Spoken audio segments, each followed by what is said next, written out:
সম্বোধন করেছেন সারা north eastern জোনের, যে আসাম বাদ দিয়ে সবাই ওখানে অনেকগুলো প্রকল্পের উদ্বোধন করেছে।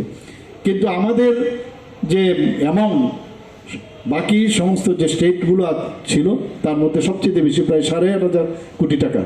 কিছু রাস্তা মানে উনি উদ্বোধন করেছেন, কিছু ফাউন্ডেশন লে করেছেন, মানে কন্টিনিউয়াস চারিদিকে এখনও উনি করে যাচ্ছেন। কিছুদিন আগেও আমরা দেখেছি জম্মু অ্যান্ড কাশ্মীরের উপর ওনার স্পেশাল অ্যাটেনশন, সেখানেও প্রায় 71,000 কোটি টাকার উনি প্রজেক্ট ডিক্লেয়ার করেছিলেন। প্রধানমন্ত্রীজি মানে আজকে সকালও দুপুরবেলা একটা প্রোগ্রামে গিয়েছিলাম, সেখানে একটা উদ্বোধন করেছেন, সে ভার্চুয়ালি সেটা করলো। ত্রিপুরারও একজনের সাথে কথা বলার, মানে পুরো ভারতবর্ষের মধ্যে 6টা জায়গায় যারা বেনিফিশিয়ারি ওনাদের সাথে কথা বলবেন, এর মধ্যে ত্রিপুরাও ছিল। পরবর্তী সময়ের কারণে ত্রিপুরা এটা মানে বাদ গেল, কিন্তু সবাই খুশি। এখানে কি কাদের জন্য একটা পোর্টাল করেছেন, সেই পোর্টালে ডিসঅ্যাডভান্টেজ যারা ছিল, যারা পশ্চাৎপদ শ্রেণীর, তাদের ওই পোর্টালের মধ্যে বিভিন্ন যে স্কিমগুলো আছে ওই পোর্টালে যদি তারা রেজিস্টার করে, এবং সেখানে সব কিছু আছে, আপনার কি কি বেনিফিশিয়ারি কীভাবে নিতে হবে, মানে এক লহমায় সেটা পাওয়া যাবে।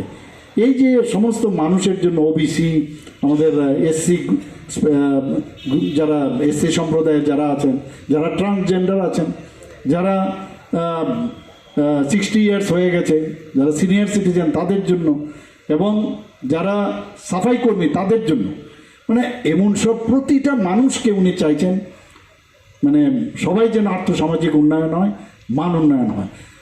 এর আগেও আপনারা দেখেছেন যে 13,000 কোটি টাকার উনি একটা প্রকল্প ঘোষণা করেছিলেন, যে কি বিশ্বকর্মা পূজার সময় বিশ্বকর্মা স্কিম।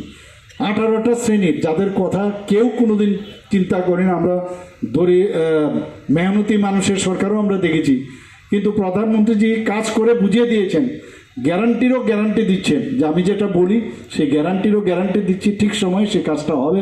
এবং তাদের জন্য উনি এই যে একটা প্রকল্প করেছেন, যে প্রথমে ওনাদেরকে ট্রেনিং দেবে, ট্রেনিং 500 টাকা করে প্রতিদিন লাগবে, কারণ ওরা খেটে খাওয়া মানুষ, কেউ বারবার আছে, কেউ কার্পেন্টার আছে, তাই 500 রুপিস করে ট্রেনিং দেবে, যাতে ওর স্কিলটা আরও ডেভেলপ হয়।